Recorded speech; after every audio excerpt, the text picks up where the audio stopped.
हरे कृष्णा, राधे राधे। भाई बहन के प्रेम का पवित्र त्योहार रक्षाबंधन आ रहा है। सावन या श्रावण पूर्णिमा पर यह पवित्र पर्व मनाया जाता है, पर इस साल 2022 में पूर्णिमा तिथि 11 अगस्त और 12 अगस्त 2 दिन की पड़ रही है। इसलिए राखी के त्योहार को लेकर लोगों के मन में बहुत कंफ्यूजन है। पूर्णिमा तिथि के साथ ही भद्रा का साया भी है। ऐसे में हमें क्या करना चाहिए, कब, किस तिथि और किस शुभ मुहूर्त में राखी बांधनी चाहिए, तो आज इस वीडियो में हम इसी विषय पे चर्चा कर रहे हैं। वीडियो लास्ट तक देखना, सारी बातें डिटेल में बताऊंगी। देखो, सावन शुक्ल पूर्णिमा को मनाया जाने वाला भाई बहन का पवित्र त्योहार रक्षाबंधन इस बार 2 दिन मनाया जाएगा। कुछ लोग 11 अगस्त 2022 को रक्षाबंधन बता रहे हैं, तो कुछ 12 अगस्त को त्योहार होने का दावा कर रहे हैं। ऐसे में सभी परेशान हैं कि क्या करें। तो अब हम चर्चा शुरू करने से पहले मैं आपको पूर्णिमा तिथि का समय बता देती हूँ। हिंदू पंचांग के अनुसार सावन की पूर्णिमा तिथि 11 अगस्त 2022 दिन वीरवार को सुबह 10:38 से शुरू होगी और अगले दिन यानी 12 अगस्त दिन शुक्रवार को सुबह 7:05 पर समाप्त होगी।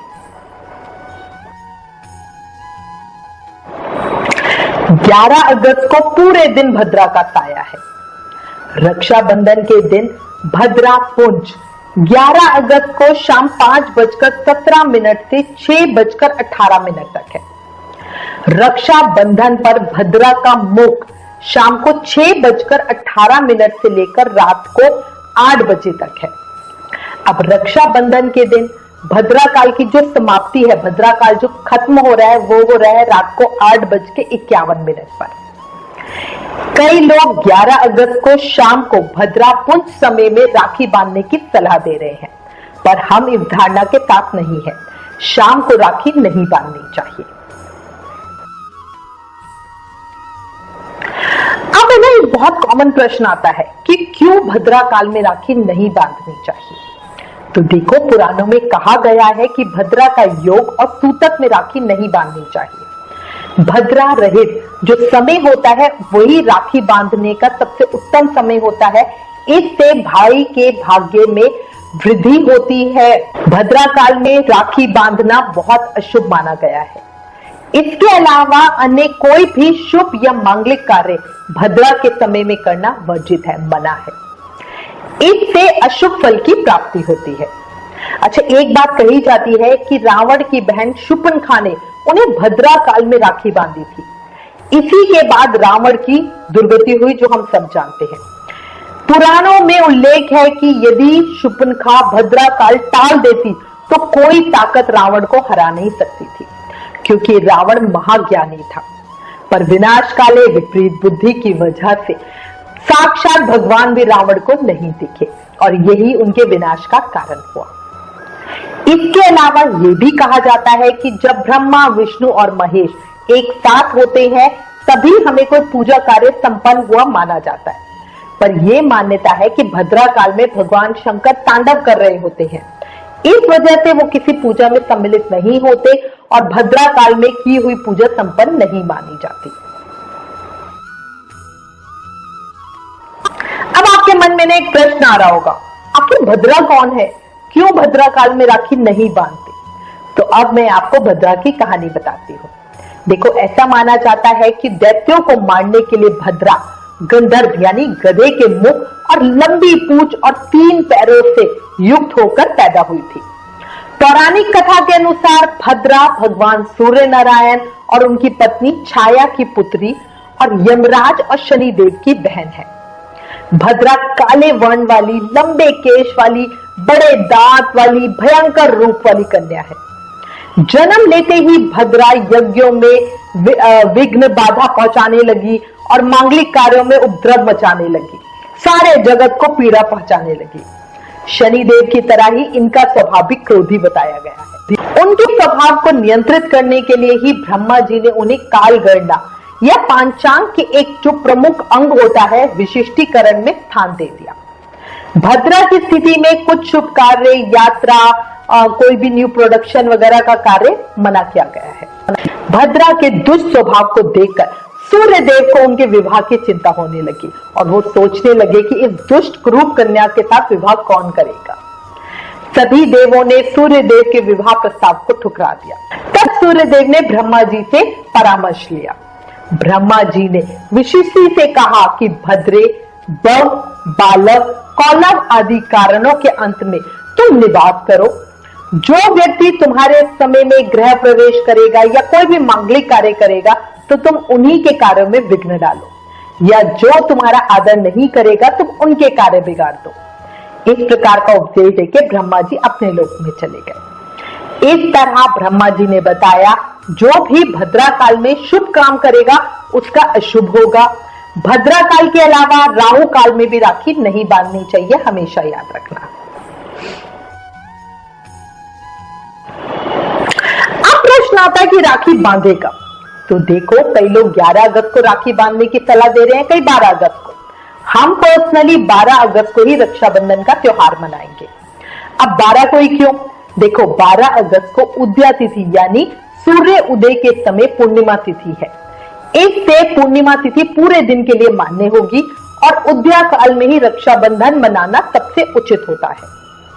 एक और बात समझो, जैसे जब हम कोई व्रत रखते हैं, एग्जाम्पल के लिए आप समझो हमने एकादशी का व्रत किया, ठीक है, तो अगर जैसे एकादशी में भी होता है ना कि 2 दिन की एकादशी है, रेशमी युक्त एकादशी है, द्वादशी वाली है, तो उसमें एक बात आप समझ लो कि अगर हमने गलती की और गलत दिन व्रत रखा तो हमें व्रत का कोई शुभ फल नहीं मिलेगा। पर रक्षाबंधन साल का बड़ा त्योहार है जो बहनों के साथ भाइयों का पर्व है। इसमें अगर भद्रा काल में भाई को राखी बांधी जाए तो ये भाई को अशुभ फल देगा और हम कभी नहीं चाहेंगे कि किसी भी वजह से हमारे भाई को नुकसान हो। एक भक्त ने हमें लिखा कि उन्हें तिथि और समय वगैरह समझ में नहीं आता है। उन्होंने सुना है कि 11 अगस्त को बहुत शुभ योग बन रहे हैं, तो ऐसे में वो क्या करें। तो मेरी बात समझो, पांचांग हर किसी को देखना नहीं आता, पर आप खुद सोचो अगर भद्रा की वजह से हमारे भाई को कोई परेशानी हुई तो। हमें पता है 11 अगस्त को कई शुभ योग बन रहे हैं, पर मुझे ये भी समझ में आ रहा है कि उस दिन पूरा समय भद्रा काल है और 100 बातों की एक बात, भद्रा काल में शुभ मांगलिक कार्य नहीं करना। तो मैं तो अपने भाई के मामले में कोई भी रिस्क नहीं लेती। मैं कान्हा को भी कहती हूं कि मेरी उम्र मेरे भाइयों को लगाए, मेरी वजह से उनका कुछ भला हो या ना हो, पर गलती से भी मेरी वजह से उनका कुछ बुरा तो नहीं होना चाहिए। इसलिए हम तो 12 अगस्त को ही रक्षाबंधन का पर्व मनाएंगे। सावन पूर्णिमा व्रत, सत्यनारायण भगवान की पूजा व्रत 11 अगस्त दिन वीरवार को करेंगे।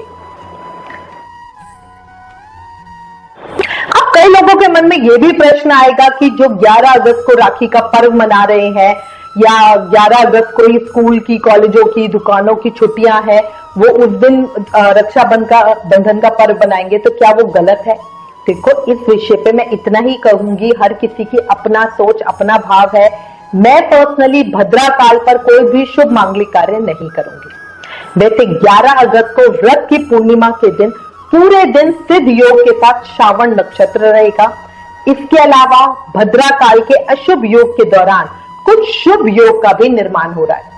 इस दिन आयुष्मान, सौभाग्य, रवि और शोभन, ये 4 शुभ योगों का संयोग भी बन रहा है, जिसके चलते भद्रा का अशुभ प्रभाव कुछ कम हो सकेगा। ऐसा सोचकर बहुत जगहों पर 11 अगस्त को ही राखी का पर्व मनाया जा रहा है। पर मेरा क्वेश्चन, मेरा विचार अभी भी सेम है, अशुभ प्रभाव कम होगा, खत्म तो नहीं होगा ना। इसलिए हम तो 12 अगस्त को ही राखी का पर्व मनाएंगे। आपकी जानकारी के लिए बता दूं कि राधा रमन जी मंदिर वृंदावन में, बांके बिहारी जी मंदिर वृंदावन में, गौरिया मठ में, इस्कॉन आदि धार्मिक स्थलों पर रक्षाबंधन का पर्व 12 अगस्त दिन शुक्रवार को ही मनाया जाएगा।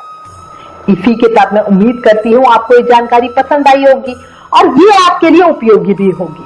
प्लीज इस वीडियो को अधिक से अधिक शेयर करें ताकि सभी को सही जानकारी मिल सके। Please like, share and subscribe. आने वाले 30 त्योहारों का रिमाइंडर अपने फोन पर पाने के लिए हमें त्योहार लिखकर 9821025751 पर मैसेज करें। आप हमें इंस्टाग्राम और फेसबुक पर भी जरूर फॉलो करें। like, share and subscribe. Thank you. Hare Krishna.